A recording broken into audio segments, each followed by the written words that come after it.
Assalamu Alaikum, Ramazan Mubarak.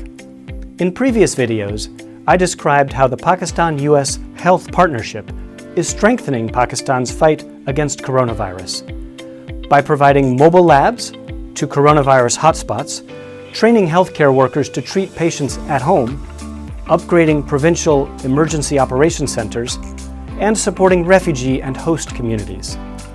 Today, I'd like to highlight how together we are protecting those most vulnerable to the economic fallout from coronavirus. First, I'm announcing a new American contribution of $5 million to support Pakistan's Ehsaas emergency cash program to provide almost 70,000 eligible families extra support to buy food and essentials.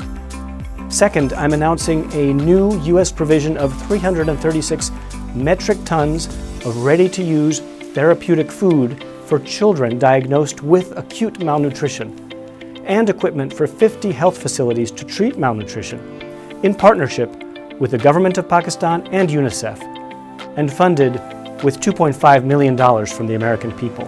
The food is now being distributed to families in need. Since designating Pakistan a priority country for coronavirus assistance, the United States has committed nearly $15 million in new coronavirus response funding to our joint efforts.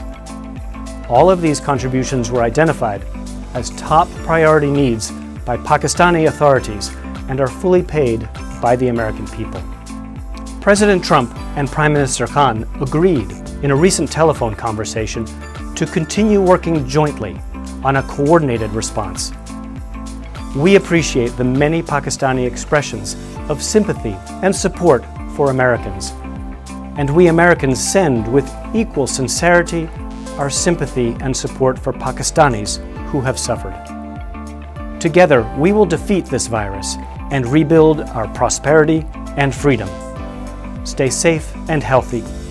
Bahut shukriya.